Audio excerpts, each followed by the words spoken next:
Chapter 39. The limousine moved onto the crowded interstate into Chicago-bound traffic. Oliver was in the back seat. He grimaced, a sour expression on his face.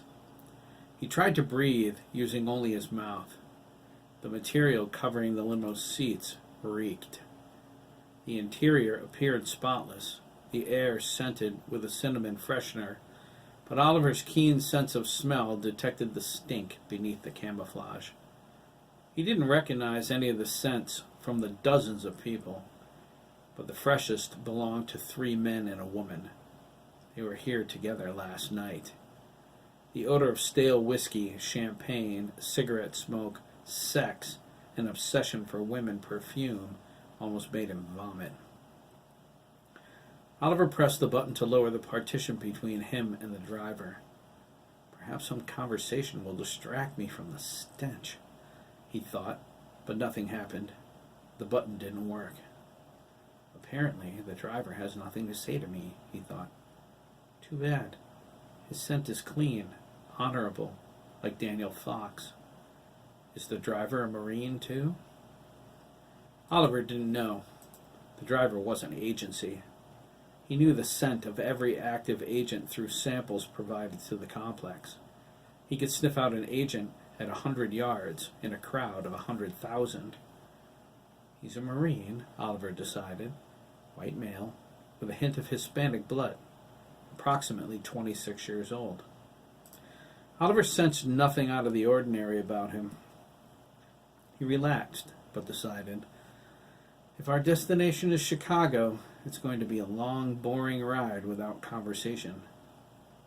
The limo had a full bar. Oliver leaned over and sniffed the bottles. He jerked back, choking. The scent of liquor burned his nostrils and made his eyes water. He often wondered how alcohol made people feel. It was a popular indulgence, but he didn't think he would ever know. I won't be able to swallow any to find out.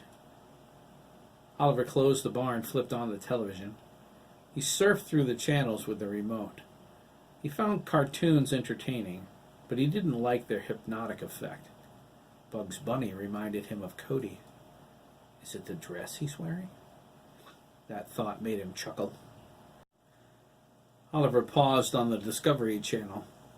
It was a program about the Civil War.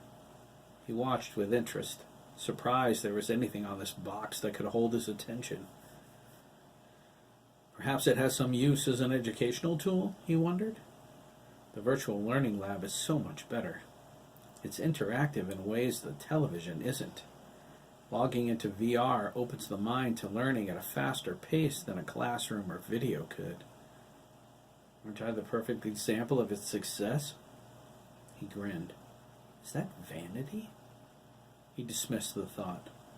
Why isn't this technique used in public schools?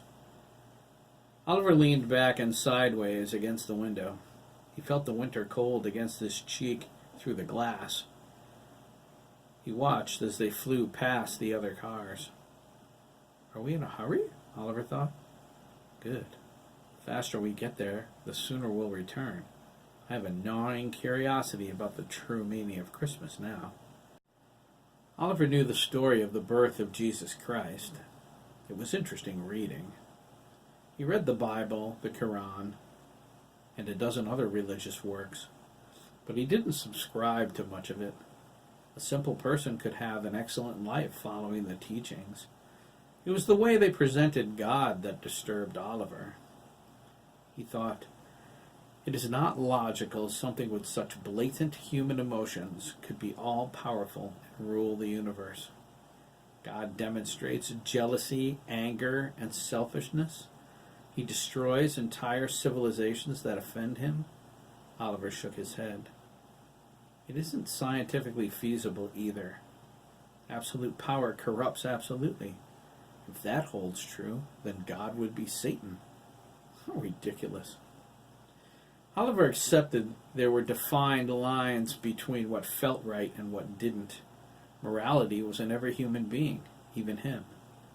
Is this God? Inside each of us, fighting against the parts of us that would only do harm? If I believed in God, this would be the one. It seems more proper than flashing thunderbolts and parting seas. I can feel that inside me. I sense it in others. It's strong in some, granted, but I have yet to meet anyone who's missing it entirely. Oliver remembered Kevin Rossetti. Except him. He was evil. Thinking about Kevin made Oliver edgy. It also brought him to an odd feeling of closure. He hoped he never saw Rossetti again. Oddly, he knew he wouldn't. Oliver shut the television off and rolled down the window. There wasn't anything shown he didn't already know. The heater whirred to life as cold air engulfed the back seat. The driver, Oliver noticed, turned it on. He stuck his head out and sniffed the rushing wind. A multitude of smells made him salivate with excitement. A light blue Volvo pulled up beside him. He stopped in mid-sniff and looked over.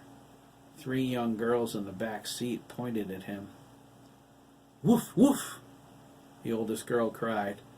She burst into maniacal snickers. The other 2 girls slumped back, trying to hold in their laughter.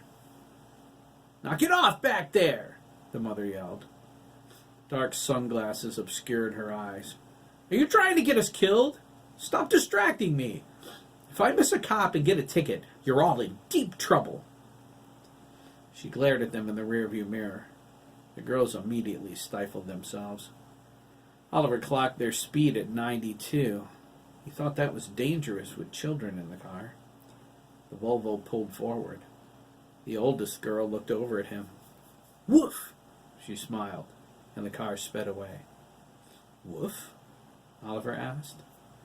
He adjusted his glasses and pulled back inside. A pickup truck whizzed by. It moved so fast, Oliver barely caught sight of the Dalmatian in the passenger seat, sniffing madly at the rushing air through the small triangular window cracked open for that reason. Oliver's laughter brought tears to his eyes. He finally realized the girl's comparison. He closed the window. Were my actions that amusing to those girls, Oliver thought? Should I be embarrassed? I don't feel that way. Bringing them laughter feels good. But a dog? A wolf, maybe. Jake would appreciate the sarcasm. Oliver became restless after a few minutes of silence. He counted the number of shags in the carpet. He analyzed the composition of the seat's material. And in the middle of that thought, his mind went blank. His eyes closed and then opened. His face drew back, emotionless, as the boy disappeared. Wolf Boy 1 is online.